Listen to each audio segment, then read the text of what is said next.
Welcome to TN Science World. Today we see the topic in 10th standard science, Unit 7, Atoms and Molecules. இதற்கு முன்னதாக 6 பாடங்களுக்குரிய காணொளிகள் உங்களுக்கு வழங்கப்பட்டுள்ளது. 7வது பாடமாக பாடம் 7 அணுக்களும் மூலக்கூறுகளும் என்கின்ற பாடத்தினுடைய காணொளியை உங்களுக்கு TN Science வழங்க இருக்கிறது. At first, the learning objectives. At the end of the lesson, the students will be able to acquire the ability to learn about the atoms and molecules. அணுக்கள் மற்றும் மூலக்கூறுகள் பற்றிய அறிவை பெறுதல். Comprehend atomic mass and molecular mass. அணுநிறை மற்றும் மூலக்கூறு நிறையை தொடர்புபடுத்துதல். Have information about the gram atomic mass and gram molecular mass. Gram அணுநிறை மற்றும் கிராம் மூலக்கூறு நிறை பற்றிய தகவல்களை பெறுதல். Perceive the intended meaning of Avogadro hypothesis of gases. வாயுக்கள் பற்றிய அவகாட்ரோ கருதுகோளின் உள்ளடக்கிய கருத்துக்களை பற்றி புரிந்து கொள்ளுதல். Interpret the application of Avogadro's hypothesis. Avogadro கருதுகோளினுடைய வாழ்வியல் சூழலுடன் தொடர்புபடுத்துதல். Determine the atomicity of molecule. மூலக்கூறினுடைய அணுக்கட்டு எண்ணை கண்டறிதல். And then have the facts about the relationship between the volume of gas and the number of molecules present in it. வாயுக்கள் பருமன் மூலக்கூறின் எண்ணிக்கைக்கும் இடையே உள்ள ஆவி அடர்த்திக்கும் உப்பு மூலக்கூறுக்கும் இடையே உள்ள தொடர்பினை வருவித்தல். Grasp the idea of mole concept and solve many problems using in it. Mole தத்துவத்தை பயன்படுத்தி கணக்குகளை தீர்த்தல். Calculate the percentage of composition of compound. சதவிகித இயல்பை கணக்கிட கற்றுக்கொள்ளுதல். இவை அனைத்தும் இப்பாடத்தினுடைய learning objectives. Then at first we see the introduction. You have learned in your lower classes that matter is around is as everywhere. Matter is made up of atoms.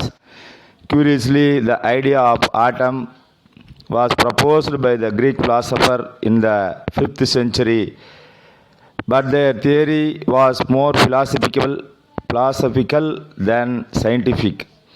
நம்மை சுற்றியுள்ள பருப்பொருட்கள் அனைத்தும் அணுக்களால் ஆனவை என்பதை நாம் முன் வகுப்பிலே படித்துள்ளோம்.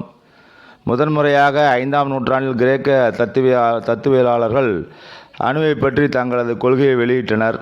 அவரது கொள்கையானது முற்றிலும் தத்துவம் சார்ந்ததே அன்றி அதற்கு எந்த விதமான அறிவியல் அடிப்படையும் இல்லை என்பதுதான். The first scientific theory of atom was proposed by John Dalton. Few of the postulates of Dalton theories about an atom were found incorrect by the latter on studies by J.J. Thomson, Rutherford, Niels Bohr and Schrödinger. In the light of the result of researchers, most of the limitation of Dalton's theory were removed and a new theory known as the modern atomic theory was put forward. The main postulates of modern atomic theory are follows. John Dalton அணுவை பற்றி முதல் அறிவியல் கோட்பாட்டினை வெளியிட்டார். டால்டனுடைய சில கோட்பாடுகள் J Thomson, Rutherford, Niels Bohr, Schrodinger போன்ற பிந்தைய அறிவியல் அறிஞர்களின் ஆய்வுகளால் தவறு என கண்டறியப்பட்டது. அவர்களது ஆய்வு முடிவுகளுடைய அடிப்படையில் டால்டன் கோட்பாட்டினுடைய குறைகள் நீக்கப்பட்டு நவீன அணுக்கொள்கை என்ற கோட்பாடு முன்மொழியப்பட்டது.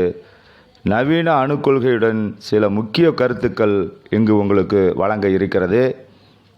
And then atoms is no longer indivisible. An atom is no longer indivisible after discovery of electron, proton and neutron. அணுக்கள் என்பது பிளக்கக்கூடிய துகள் தான். எலக்ட்ரான், புரோட்டான், நியூட்ரான் கண்டுபிடிப்பதற்கு பிறகு, அதுக்கு முன்னாடி பார்த்தீங்கன்னா இன்டிவிசிபிள் பார்ட்டிக்கலாக இருந்தது, பிளக்க முடியாது அப்படின்னு சொன்னாங்க. ஆனால் பிளக்கக்கூடியது எப்போ அப்படின்னாச்சுன்னா எலக்ட்ரான், புரோட்டான் அண்ட் நியூட்ரான் கண்டுபிடித்த பின்னர். அதே போல் பார்த்தீங்கன்னா atoms of the same element many have different atomic mass. Discovery of isotopes. ஒரு தனிமத்தினுடைய அணுக்கள் வெவ்வேறு அணுநிறைகளை பெற்றுள்ளன எப்போ? ஐசோடோப்புகள் கண்டுபிடிப்புக்கு பின்னாடி. அதே போல் atoms of the same element may have different atomic mass. Discovery of isotopes அது சொன்னோம். அதுக்கு அடுத்தபடியாக atoms of different elements may have atoms may have some atomic masses, discovery of isobars. வெவ்வேறு தனிமங்களுடைய அணுக்கள் ஒரே அணுநிறைகளை பெற்றுள்ளன. எப்போன்னா ஐசோபார் கண்டுபிடித்த பின்னாடி. ஏன்னா ஐசோடோப்புனா என்ன அப்படின்னாச்சுன்னா ஒத்த அணு எண்ணையும் வேறுபட்ட அணுநிறையும் கொண்டிருந்தால் அதுக்கு பேர் ஐசோடோப்பு. ஐசோபார் என்ன அப்படின்னாச்சுன்னா வேறுபட்ட அணு எண்ணையும் ஒத்த அணுநிறையும் கொண்டிருந்தால் அதுக்கு பேர் ஐசோபாரு. அதற்கு அடுத்தபடி ஐசோடோன் ஒன்று இருக்குது. அந்த ஐசோடோன் என்னென்னா வெவ்வேறு வகையான அணு எண்ணையும் வெவ்வேறு வகையான அணு நிறைகளையும் கொண்டிருந்தால் அதுக்கு பேர் ஐசோடோன் என்று பேர். Atoms of one element can be transmitted into atoms of other elements. In other words, atom is no longer indestructible. Discovery of artificial transmission. அணுவை ஆக்கவோ அழிக்கவோ முடியாது. ஒரு தனிமத்தினுடைய அணுக்களை மற்றொரு தனிம அணுக்களாக மாற்ற முடியும். இது எப்போ அப்படின்னாச்சுன்னா ஆர்டிஃபிஷியல் டிரான்ஸ்மிட்டேஷன், அதாவது செயற்கை மாற்று தனிமமாக்கல் முறையில் இதை செய்யலாம் அப்படிங்கிறத சொல்லியிருக்காங்க. அணு என்பது வேதிவினையிலே ஈடுபடக்கூடிய மிக நுண்ணிய துகள். Atoms are not always combined in a simple whole number ratio. For example, glucose C2H12O6, CHO6 12 6ங்கிற ரேஷியோ. இதை 6ஆல் வகுத்தோம்னா 1:2:1 அப்படிங்கிற சுக்ரோஸ் C12H22O11 அப்படிங்கிற வாய்ப்பாடு. இங்கே 12:22:11 அப்படின்னு சொல்லியிருக்கிறாங்க. அணு என்பது வேதிவினையிலே ஈடுபடக்கூடிய மிக நுண்ணிய துகள் என்பது நமக்கு நல்லாவே தெரியும். ஒரு அணுனுடைய நிறையிலிருந்து அதனுடைய ஆற்றலை கண்டுபிடிக்கலாம். Atom is the smallest particle that takes place in the chemical reaction. நவீன கொள்கையாக என்ன சொல்கிறாங்கன்னா, த மாடர்ன் அட்டாமிக் தியரியில் இந்த basis for all the students of chemical and physical process that involve atoms. You have studied the most fundamental ideas about an atom your lower classes. let us discuss some more concepts about atom and this lesson. அணுக்களுடைய இயற்பியல் மற்றும் வேதியியல் பண்புகள் அடிப்படையானது.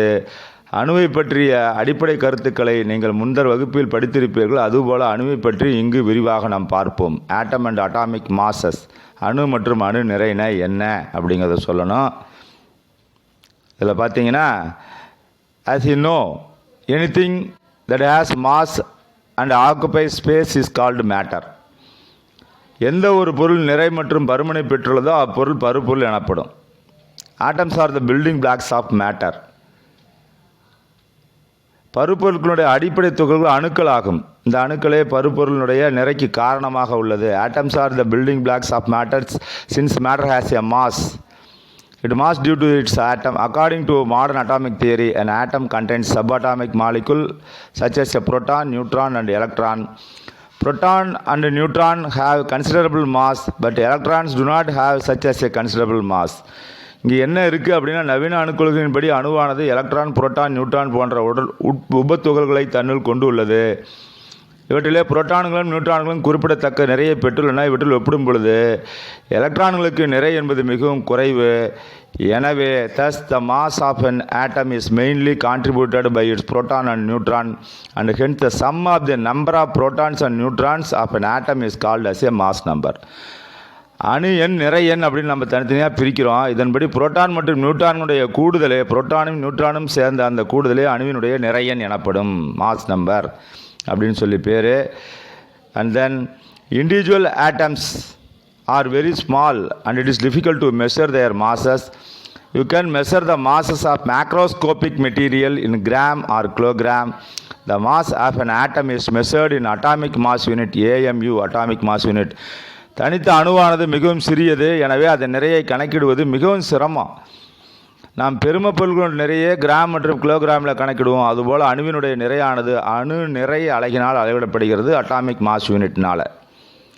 Atomic mass unit is 1/12 of the mass number of carbon 12 atom, an isotope of carbon which contains 6 proton and 6 neutrons.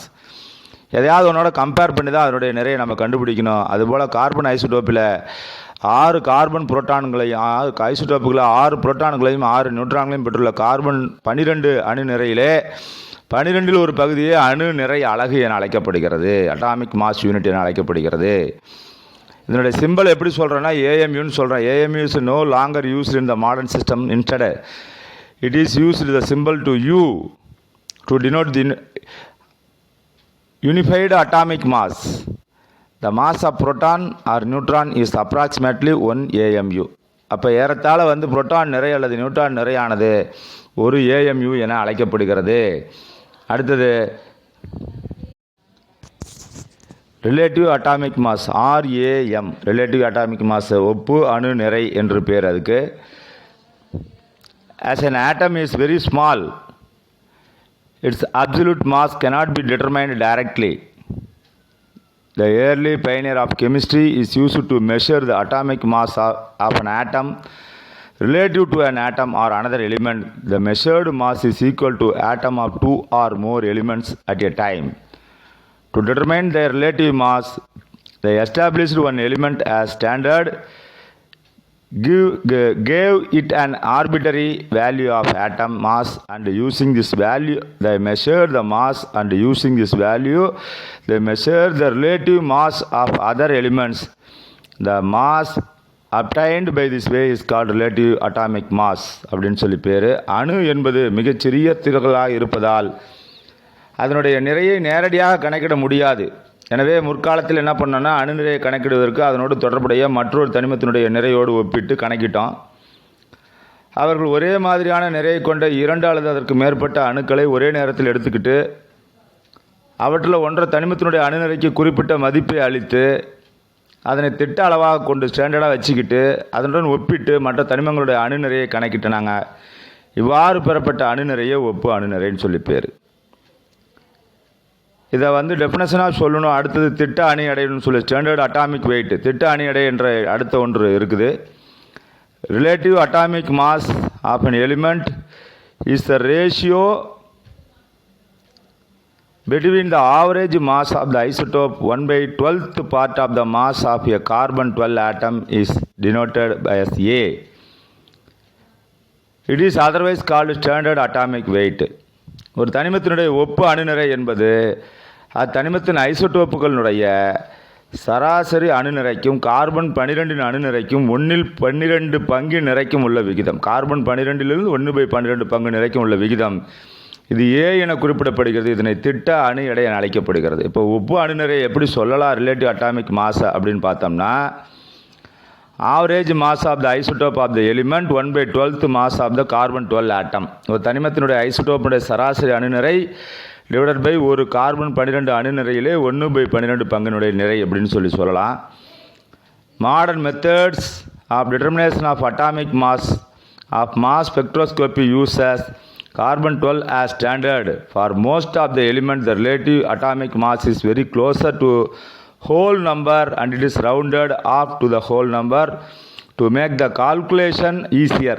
ஏன்னா அது முழு எண்ணோட ஒப்பிட்டால் தான் வந்து ரொம்ப ஈஸியாக இருக்கும். அணுநிறை கணக்கிடக்கூடிய நவீன முறையான நிறைநிலைமானியை முறையில் மாஸ் ஸ்பெக்ட்ரோஸ்கோபி மெத்தடில் கார்பன் 12 திட்ட அளவை பயன்படுத்துகிறது.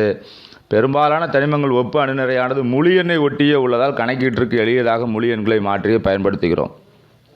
அதற்காக வந்து ஒரு ஒப்பு அணுநிறையை பட்டியலிட்டு ஒரு அட்டவணை ஒன்று கொடுத்துருக்காங்க. இந்த அட்டவணையை நாம் தெரிஞ்சு வச்சுக்கணும். ரொம்ப ஹைட்ரஜனுக்கு 1, கார்பனுக்கு 12, நைட்ரஜனுக்கு 14, ஆக்சிஜனுக்கு 16, சோடியத்துக்கு 23, மெக்னீஷியத்துக்கு 24, சல்ஃபருக்கு 32 அப்படின்னு சொல்லி ஒரு குறிப்பிட்ட தனிமங்களுடைய அணுநிறையை கார்பன் 12 அளவீடோடு ஒப்பிட்டு உங்களுக்கு கொடுத்துருக்காங்க. Relative atomic mass is only the ratio, so it has no unit. If the atomic mass of the electron is expressed in grams, it is called as a gram atomic mass.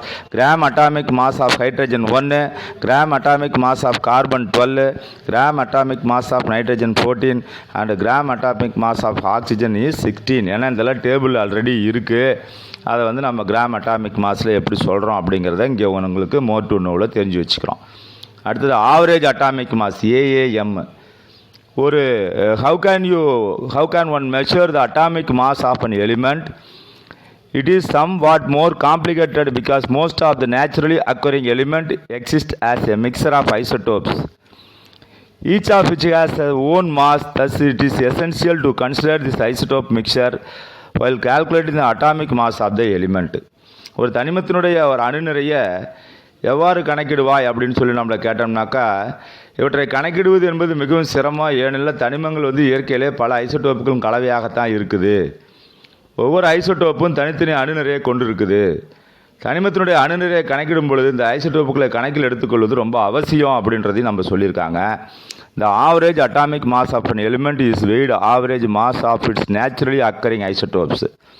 ஒரு தனிமத்தினுடைய சராசரி அணுநிறை என்ன அப்படின்னாச்சுன்னா, இயற்கையிலே கிடைக்கக்கூடிய கணக்கிடப்பட்ட ஐசோடோப்பினுடைய சராசரி நிறையை குறிப்பதாகும்.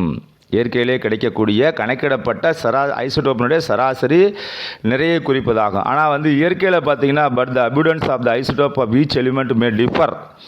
இயற்கையிலே அனைத்து ஐசோடோப்புகளும் ஒரே அளவில் கிடைக்குதா அப்படின்னா கிடைக்கிறதில்ல. So the abundance of the all this isotopes are taken into consideration while calculating the atomic mass.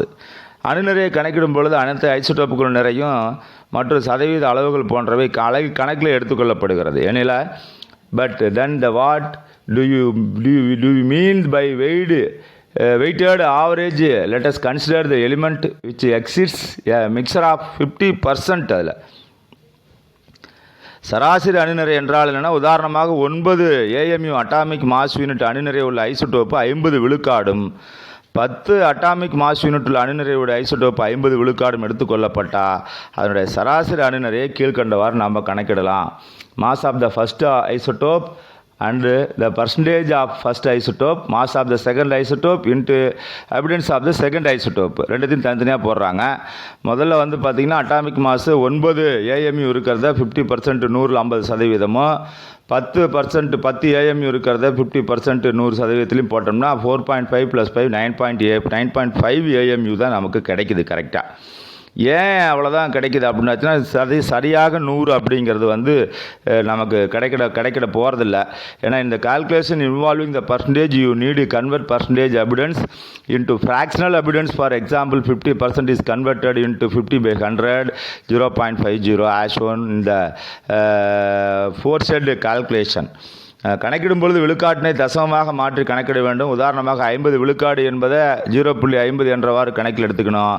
ஆனால் இந்த அட்டாமிக் மாஸ் யூனிட்டில் எப்படின்னா, the atomic mass of the element given the periodic table, the average atomic mass, sometimes the terms of atomic weight is used to mean average atomic mass வச்சுருக்காங்க. தனிம வரிசை அட்டவணையில் குறிப்பிடப்பட்டுள்ள தனிமங்களோட அணுநிறை என்பது சராசரி அணுநிறை தான். சில நேரங்களில் அணு எடை என்பது கூட சராசரி அணுநிறையை குறிப்பிடக்கூடியதாக இருக்குது. எனவே கார்பனுடைய சராசரி அணுநிறையை நாம் எப்படி சொல்லலாம் அப்படின்னு சொல்லி பார்த்தோம்னா, 12 × 98.9/100 + 13 × 1.1/100. 98.9 இங்கே வச்சுக்கிட்டோம் அப்படின்னம்னாக்கா திரும்பி இருக்கக்கூடிய 1.1 100க்கு சரியாக போச்சு. இங்கே வந்து கார்பன் 12ஓட கணக்கிடுறோம் ப்ளஸ் கார்பன் 13ஓட கணக்கிடுறோம். அப்படி கணக்கிட்டோம்னா அதனுடைய அளவீட்டு முறையில் 12 × 0.989 + 13 × 0.011 அப்படின்னு வந்ததுன்னா 11.868 + 0.143 12.011 AMU அப்படின்னு சொல்லி பேர். So it is important to understand that if it is mentioned that the atomic mass of the carbon is 12 AMU. அதனால தான் சொல்கிறாங்க கார்பன் 12ஓட ஒப்பிடுறோம் அப்படின்ட்டு. Understand that if it is mentioned that atomic mass of the carbon is 12 AMU, it refers to the average atomic mass of the carbon isotopes, not the mass of the individual carbon atom. அது வந்து பார்த்திங்கன்னா carbon 12 அணுநிறை என்பது கார்பனுடைய ஐசோடோப்பினுடைய சராசரி அணுநிறையை தவிர கார்பனுடைய உண்மையான முழுமையான அணுநிறை அல்ல அப்படிங்கிறது தான். இங்கே வந்து உங்களுக்கு சில தனிமங்களுடைய அணுநிறையை கொடுத்துருக்காங்க. இதுக்கு முன்னாடி ரிலேட்டிவ் அட்டாமிக் மாஸை கொடுத்தாங்க. அதற்கு அடுத்தபடியாக தனிமங்களுடைய அணு நிறைய வந்து உங்களுக்கு இங்கே கொடுத்துருக்காங்க. ஹைட்ரஜனுக்கு வந்து பார்த்திங்கன்னா 1.008, ஹீலியத்துக்கு பார்த்தீங்கன்னாக்கா 4.003, லித்தியத்துக்கு பார்த்தீங்கன்னா 6.941, பெர்லியத்துக்கு பார்த்தீங்கன்னாக்கா 9.012, போரானுக்கு 10.811. இது வந்து நம்ம தெரிஞ்சு வச்சுருக்கக்கூடிய ஒரு வேல்யூ. இதை அடுத்து பார்த்திங்கன்னா calculation the average atomic mass of the solved examples. ஒரு கணக்கு ஒன்று கொடுத்துருக்காங்க எப்படி கணக்கிறதுன்னு சொல்லிட்டு. பூமியினுடைய மேற்பரப்பில் இருந்து பார்த்திங்கன்னா மேற்பரப்பு மற்றும் மனித உடலில் அதிகமாக காணக்கூடிய தனிமம் ஆக்சிஜன் அதனுடைய அட்டவணைக்கு மேலே கொடுத்துருக்குது. 3 வகை நிலைத்த ஐசோடோப்புகள் கலவையாக உள்ளது. டேபிள் ஒன்று கொடுத்துருக்காங்க. அப்போ ஆக்சிஜனுடைய கிட்டத்தட்ட பார்த்திங்கன்னா 8O16 அதனுடைய அட்டாமிக் மாஸ் யூனிட் எவ்வளோன்னா 15.9949. அது இப்போ அதனுடைய பர்சன்டேஜ் அபிடன்ஸ் எவ்வளோ இருக்குது அப்படின்னாச்சுன்னா 99.757. அடுத்து 8017 16 17 18 போட்டோம்னா எவ்வளோ இருக்குது அப்படின்னா 16.99 is also equal to 17. 17.99 is also equal to 18. அப்படி அதோட அபிடன்ஸ் வந்து கொஞ்சம் கொஞ்சமாக குறைஞ்சிட்டே இருக்குது. 0.038 0.205. இந்த atomic mass of the oxygen தனித்தனியாக கணக்கு போடணும். ஒவ்வொருத்தரையும் 15.9949 இன்ட்டு அதனுடைய அபிடன்ஸை போட்டு பெருக்கி போட்டோம்னா எவ்வளோ வருது அப்படின்னாச்சுன்னா 15.999 AMU atomic mass unit. It's equal to 16 அப்படின்னு சொல்லி வருது.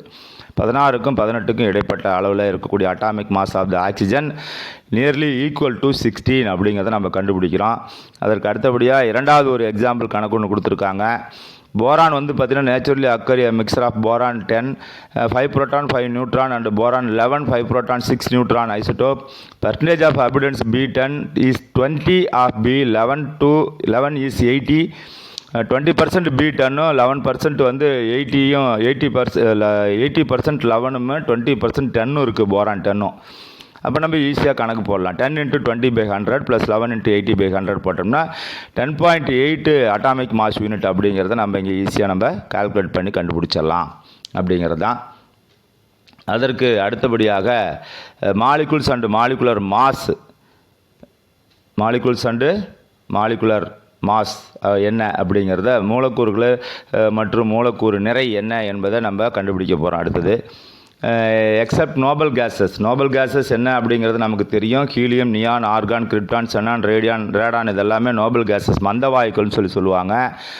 Atoms of the most element are found their combined form itself atom of other element, it is called as a molecule. அப்படின்னா மந்த வாயுக்களை தவிர பெரும்பாலான தனிமங்களுடைய அணுக்களானது அதே தனிமத்தினுடைய அணுக்களுடனோ அல்லது பிற தனிமங்கள் அணுக்களுடனோ இணைந்தே காணப்படும். இதற்கு வந்து பார்த்திங்கன்னா a molecules is a combination or two or more atoms held together by strong chemical force of attraction in chemical bond. இரண்டு அல்லது இரண்டிற்கு மேற்பட்ட அணுக்கள் அவைகளுக்கிடையே ஒரு வலுவான வேதி கவர்ச்சி விசையால் வேதி பிணைப்பால் ஒன்றிணைந்து உருவாகக்கூடியது மூலக்கூறு. மாலிகுல்ஸ்னால் என்ன நமக்கு தெரியும்.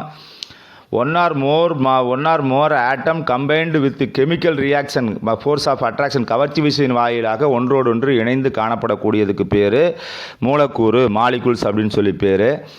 இது வந்து நமக்கு இங்கே வந்து ஒரு கான்செப்சுவல் தாட்ஸ் ஒன்று கொடுத்துருக்காங்க, கருத்தியல் சிந்தனை ஒன்று. All compounds are molecules but all molecules are not compound. அதான் என்ன சொல்கிறேன்னா, அனைத்து சேர்மங்களும் மூலக்கூறுகளே, ஆனால் அனைத்து மூலக்கூறுகளும் சேர்மங்கள் அல்ல. ஏன் அப்படின்னா இது ஒரு விடுகதை மாதிரி ஒன்று கொடுத்து வச்சுருக்காங்க. இந்த பாடத்தில் நிறையா அந்த மாதிரி ஒரு சில இடங்களில் நிறையா அதை கொடுத்துருப்பாங்க.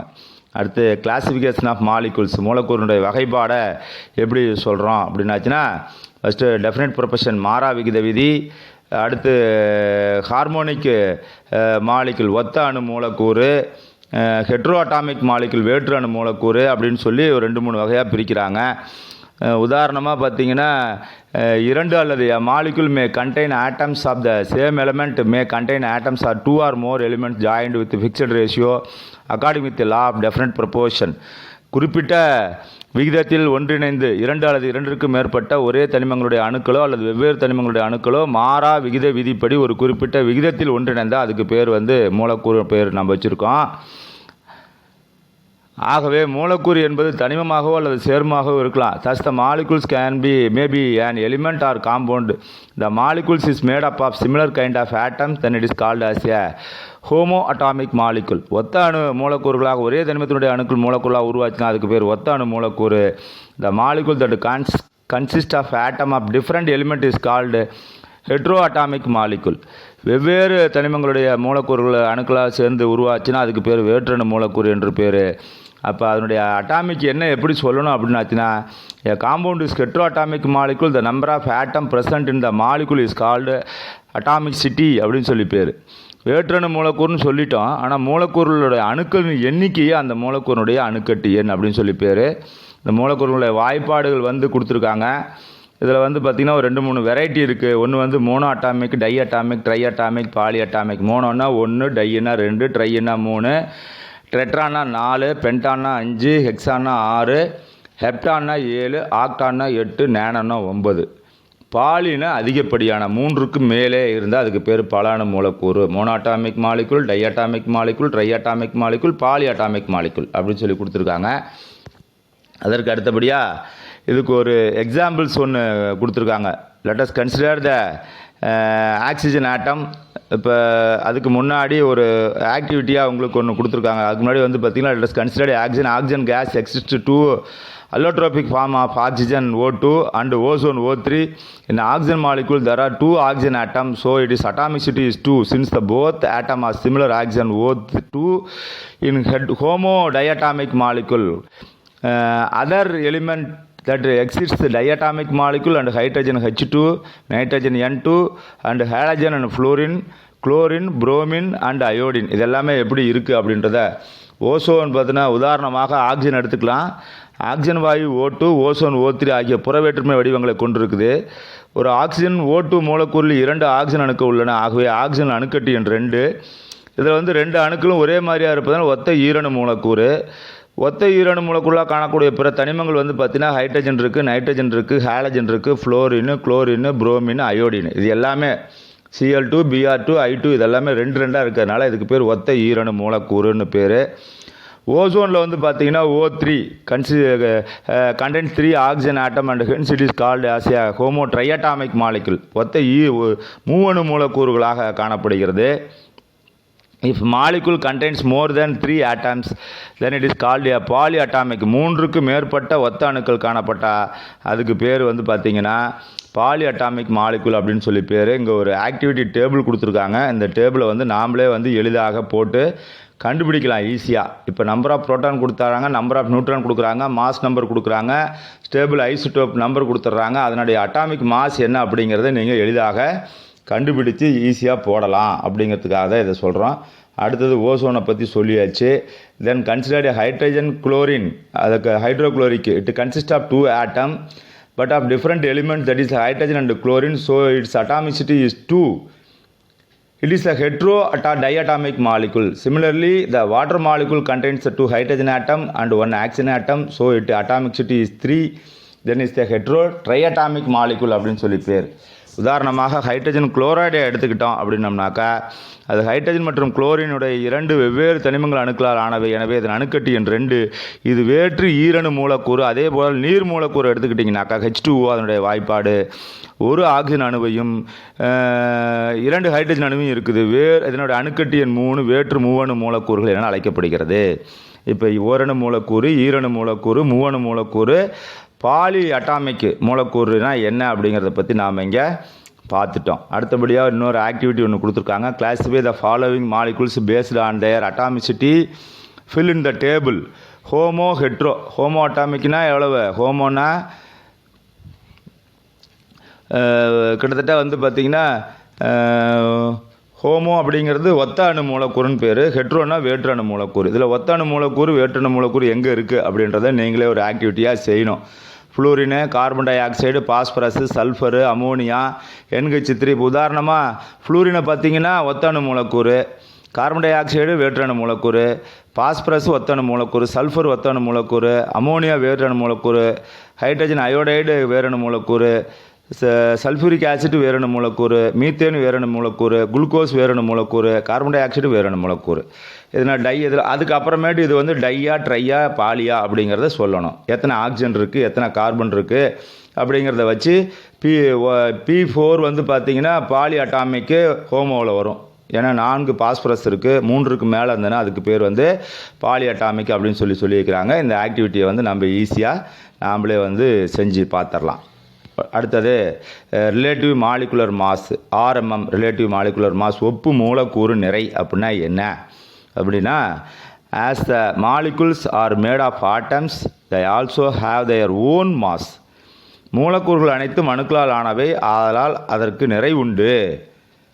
The mass of molecule of an element or compound is measured in the carbon 12 scale and hence is called relative molecular mass. எதோட கொண்டு போய் ஒப்பிடுறாங்க அப்படின்னாச்சுன்னா கார்பன் 12 அளவீட்டினை பொறுத்து அளக்கப்படுறதுனால அதுக்கு பேர் ஒப்பு மூலக்கூறு. மூலக்கூறு நிறையானது எதோட கம்பேர் பண்ணுறாங்கன்னா கார்பன் 12 மூலக்கூறு நிறையோட கம்பேர் பண்ணுறதுனால இதுக்கு பேர் ரிலேட்டிவ் மாலிகுலர் ஒப்பு மூலக்கூறு நிறைன்னு சொல்லி பேர். The relative molecular mass of a molecule is the ratio between the mass of one molecule of the substance to 1/12th mass of atom of carbon 12. ஒப்பு மூலக்கூறு நிறை என்னன்னா ஒரு மூலக்கூறுடைய நிறைக்கும் கார்பன் 12 அணுவினுடைய நிறையில் 1/12 பங்கு நிறைக்கும் இடையே உள்ள விகிதம் தான் ரிலேட்டிவ் மாலிகுலர் மாஸ்ன்னு சொல்லி பேர். இதற்கு ஒரு டியூனோ உங்களுக்கு ஒன்று கொடுத்துருக்குறாங்க. அது என்ன அப்படின்னு பார்த்தோம்னா relative molecular mass is only a ratio, so it has no unit. இதுக்கு யூனிட் கிடையாது ஆரம்பமுக்கு. இந்த molecular mass of the compound is expressed in the gram. It is called gram molecular mass. மூலக்கூறு நிறை ஒரு விகிதம், எனவே அதற்கு அலகு இல்லை. ஒரு சேர்மத்தினுடைய மூலக்கூறு நிறைய கிராமில் குறிப்பிடுவதாக கொண்டால் அதுக்கு பேர் கிராம் மூலக்கூறு நிறைன்னு வச்சுக்கிறான். இப்போ நீரினுடைய கிராம் மூலக்கூறு நிறை எவ்வளோன்னா 18, CO2 கிராம் மூலக்கூறு நிறை இல்லைன்னா 44. எப்படி கண்டுபிடிக்கிறாங்கன்னா கார்பனுக்கு எவ்வளோன்னு ஏற்கனவே சொல்லியிருக்காங்க. ஓவுக்கு 16 32 இதில் எவ்வளோ வருது, கிட்டத்தட்ட 44னா அதுக்கு 12 கார்பனுக்கு. அப்போ நைட்ரஜனுக்கு எவ்வளவு, ஹைட்ரஜனுக்கு எவ்வளவு அப்படிங்கிறத ஹைட்ரஜனுடைய 3 நிலை, ஹைட்ரஜனுக்கு குளோரினுக்கு தனித்தனியாக போட்டு கண்டுபிடிச்சோம்னாக்கா அதனுடைய மூலக்கூறு நிறை எவ்வளோ அப்படிங்கிறத நம்ம ஈஸியாக கண்டுபிடிக்கலாம். The relative molecular mass is obtained by adding together the relative atomic mass of all atoms present in a molecule. அதான் சொல்லியிருக்கிறாங்க. கிட்டத்தட்ட பார்த்திங்கன்னா ஒப்பு மூலக்கூறு நிறையானது அம்மூலக்கூறில் அனைத்து அணுக்களுடைய ஒப்பு அணு நிறைகளினுடைய கூடுதலுக்கு சமமாக உள்ளது என்பதை இது காட்டுகிறது. இது ஒப்பு மூலக்கூறு நிறையை பொறுத்து உங்களுக்கு 2 கணக்கீடுகளை கொடுத்து வச்சுருக்காங்க. இந்த 2 கணக்கீடுகளையும் அவங்களே எளிதாக தீர்த்து வச்சுட்டாங்க.